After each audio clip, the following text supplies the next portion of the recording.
Hey everybody, I'm Ayo Elise. This is In Focus, your weekly roundup of diverse entertainment news because representation matters. Now, I hope you're ready because it has been a busy week. In fact, what we're going to start off with right now is the it girl of the moment, Zendaya. Now, why don't we go ahead and take a look at her cover that was for Essence this week. It was just incredible. Take a look at that, right? So Zendaya paid tribute to Danielle Luna, who is widely regarded as the first Black supermodel, in her multiple covers for Essence this week. Her all-Black creative team recreated the images most associated with Luna for the special collector's edition of the December-January 2020 issue.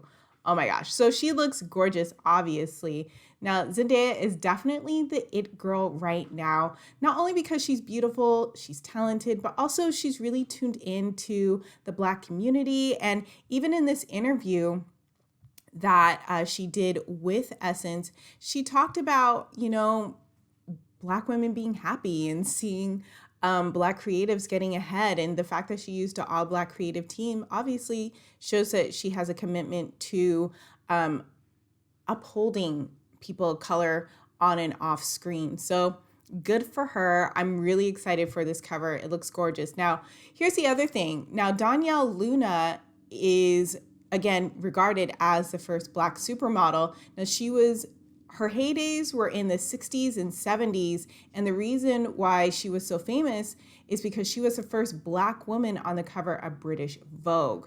Now, it wasn't a small feat to get there because not only was she born in the US, but she had to move to Europe to get that leg up. So she really made an impact, although it seems that people don't really talk about her as much, but she clearly paved the way for a lot of very successful Black models out there. Of course, Tyra Banks, Naomi Campbell, people like that. So yeah, I think this cover looks absolutely stunning. Zendaya looks amazing. These are just a few of the photos too. So I highly recommend going to her Instagram and checking them out and just kind of getting a flavor of what Danielle Luna was like and looking into her life because, again, she's an icon and truly beautiful as well. So Zendaya wasn't the only person on the cover of a magazine this week. As you can see, we have People's Sexiest Man Alive, Michael B. Jordan. Now, the editor noted that the selection is a very conscious choice, and in this case, it was a universal decision. The actor is known for his roles in many popular movies, of course, including Black Panther, and was given the title in part because of Michael's commitment to giving career opportunities to people of color within the industry and supporting the Black Lives Matter movement, just not only with his words, but with his wallet as well. And other people, if you're wondering who were given the title of Sexiest Man Alive, it was John Legend. He was given it last year. Idris Elba was given it the year before that. And then we have Dwayne "The Rock" Johnson and Denzel Washington. So Michael B. Jordan is in some good company there. I know a lot of people are a huge fan of his. And I'm not going to lie to you guys. Obviously, he's a very good-looking person, but I don't think I've seen very many of his movies aside from Black Panther or any of his TV shows either. I was really trying to rack my brain. I know Fruitvale Station was a big movie for him, and I know that there's other films. So if there's any of his movies or TV shows, more specifically TV shows that I should watch, let me know. I'd be happy to watch him. Clearly, he's a talented person, and he's got the seal of approval from a lot of people. So speaking of superheroes, why don't we go ahead and talk about some superheroes that are starting and ending their journeys.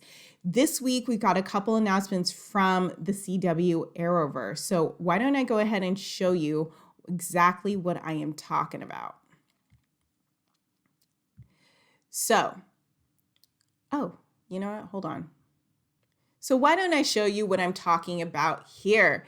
So the latest superhero to be introduced into the insanely successful Arrowverse is Wonder Girl. So Yara Flor will be the first Latina superhero part of the DC TV series. The series will focus on how Yara, a Latina dreamer, learns she's the daughter of an Amazon warrior and Brazilian river god and her journey on becoming Wonder Girl. Now, this is especially interesting because her character doesn't exist in the DC Comics books yet. Until this point, much of the Arrowverse has been sourced from the comic books. So when she is introduced in January 2021, Wonder Girl will be presented as the future Wonder Woman. So I thought that was really cool that they were able to start showing her journey now before the books have even started. Now, I read somewhere in commentary that this could be a little controversial. To be perfectly honest, I'm not a comic book person, so I don't really know. But what I do know is that I'm excited to see a Latina enter the Arrowverse, especially because the CW has been so good about being diverse. They have trans characters, Black and brown characters, gay characters. They've really done a good job of being as diverse as they can be, I guess, at this point. Now, the other thing, too, is that I was thinking back and I was like, wait, am I a DC girl? Like, I had no idea because I've been watching all these CW Arrowverse shows from like the beginning. Now, some of them I did fall off, not gonna lie, but some of them I've been following the whole way through. So great example, The Arrow. I watched like the first 4 or 5 seasons and then fell off. And as we know, season 7, I believe it was season 7, it ended. So that was recent. And then a couple other ones like Supergirl, totally into, and that's heading into its 5th and final season as well. I love that show. It's gonna be so sad when it's over. But I've also watched The Flash a little bit. I watched DC Stargirl when that came out recently. So I've been kind of all over it. And I really do love the DC verse. Oh, yeah. And of course, Batwoman, I did watch that. And we know that, we're going to get a new Batwoman soon. So all these shows are filming right now up in Vancouver, and they're getting their premiere dates very, very soon. And in fact, the next show that I'm talking about did get their premiere date, but also it means we got their ending date as well. So I think some of you might know what I'm talking about. Yeah, so Black Lightning is also part of the Arrowverse. And we just found out that this series that starred DC's first Black family of superheroes has announced that its 4th and final season will be its last. Now, this news comes after the CW announced that a spin-off series, Painkiller, is in development and is planned to be introduced as part of the final season of Black Lightning. So I'm sure that there's a lot of people who are disappointed to hear this because they were huge fans, especially because on this show, we had a Black lesbian on the show, which shout out because I'm into it. But I'm not going to lie to you either that I watched maybe the first season and a half of this, and I just didn't find it as compelling, I guess, for whatever reason. But I know that the actors on the show are super well loved and that people were really attached to these characters, especially this Painkiller character. I was looking through some of the comments and people were like, oh my God, he's just so fine. Like, give him his show. And he's about to get his show. So he was a character, Painkiller was a character on Black Lightning. And so now, again, like I said, he's going to get his own spin-off series. He'll get a special in this 4th final season of Black Lightning. So should be interesting. It'll be awesome to see what everyone does after the show is over. And also interesting to see if any of these characters end up coming back. We know that that's a thing, right? Maybe they might get a little bit of a reboot. So why don't we talk about more things that are happening in TV, especially when it comes to diversity, equity, inclusion. So we're going to move on to a different TV network, actually. So you might have heard that Viacom and CBS are the same company. Basically, Viacom owns CBS. And CBS and MTV, which is also part of Viacom, they're introducing some inclusion standards. So why don't we talk about that a little bit more? So MTV Entertainment Group, part of Viacom CBS, is collaborating with social justice groups to create a diversity, equity, inclusion orientation called Culture Code. The goal of the training is to create values and cultural norms that foster an inclusive atmosphere. The plan is for the program to expand to other brands at Viacom CBS as well. So that includes a lot of brands. It also includes BET and Nickelodeon, like a bunch.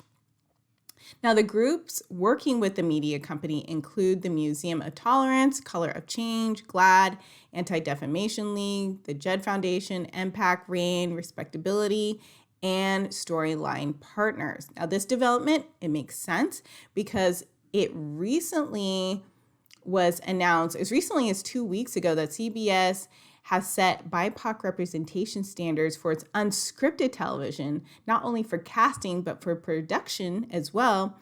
And they have a similar initiative for its scripted TV, and that was announced over the summer. So it's a good thing that they're actually trying to make the effort to diversify on and off camera, especially because CBS, I don't know if you've seen their lineup, but man, like it's full of a lot of cop shows and it's predominantly white. They have thrown in obviously more and more people of color, like LL Cool J is on, NCIS LA, Wilmer Valderrama of That 70s Show fame. He's also on NCIS Now. I'm just trying to think, and OA who's on FBI. These are like people of color who have made their way onto the network, but by and large, and there is a Latino man also on Bull as well. I forget his character's name. But again, like they could do, obviously everybody can do a little bit better, but the fact that they're at least trying to make a culture where people of color even feel welcome, I think is also really important. Now, we all know that these culture codes, whatever you want to call them, these orientations, they can only do so much, really. People at the organization really have to be wholeheartedly involved to want things to change. So with media giants like this, honestly, you just never know, because even at smaller organizations, it's hard enough to really change the culture. So kudos that they're making the effort, and also kudos that they're not just focusing on BIPOC, which you should be, but they're focusing on LGBTQ people. They're focusing on people of different abilities and backgrounds, and really trying to make sure that like it's actually inclusive of everyone, not just like making it specifically better for one group and for another group to fall by the wayside. So kudos to them, but let's see what really happens, right? Because put your money where your mouth is. Let's see if you're really, going to actually do what you say you're going to do. And so now that we're talking a little bit about MTV and music and diversity, why don't we jump in just more into music?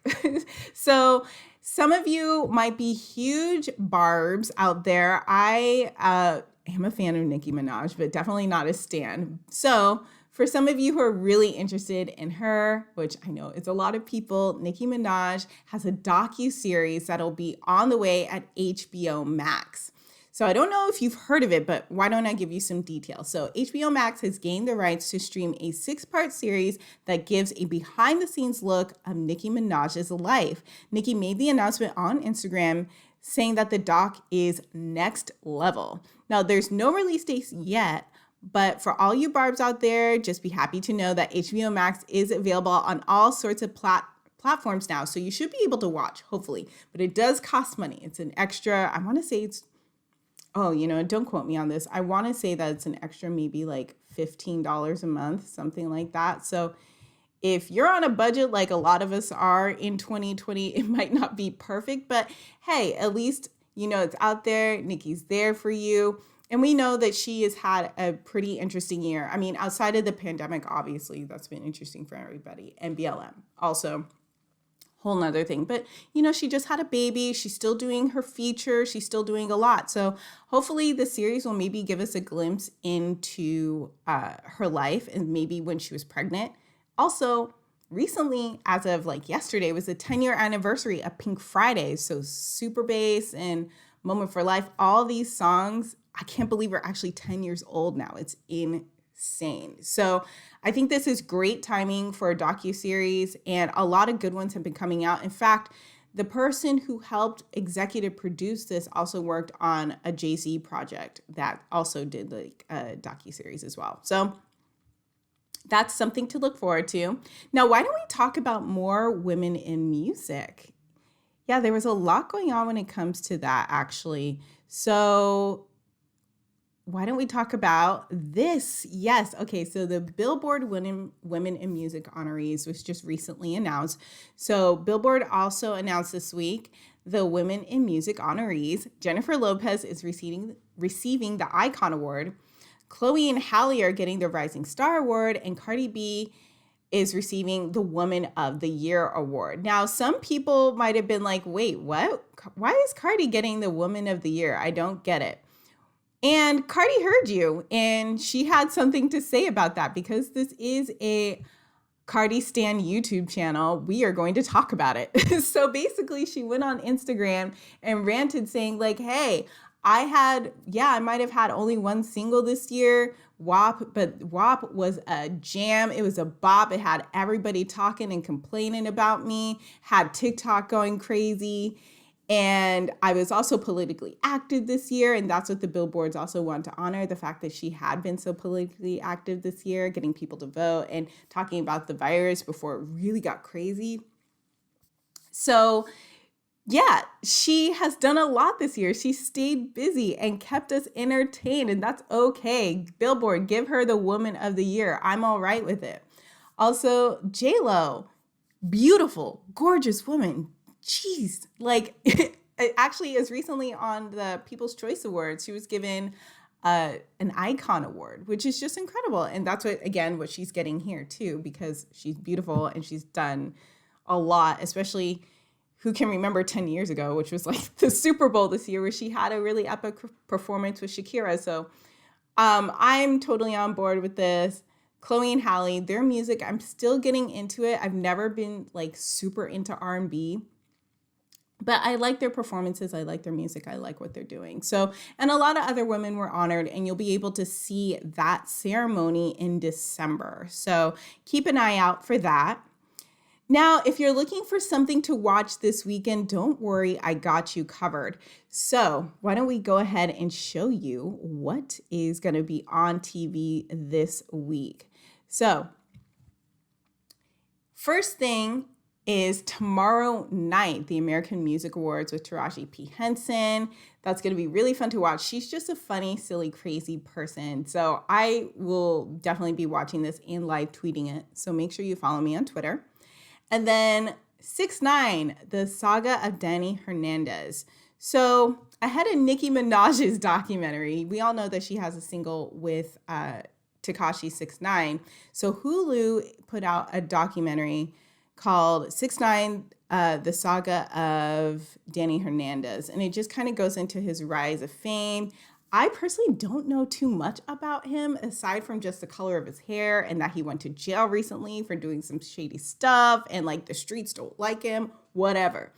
So this could be an interesting doc to watch. If you have a Hulu subscription, go ahead and check it out and let me know what you think.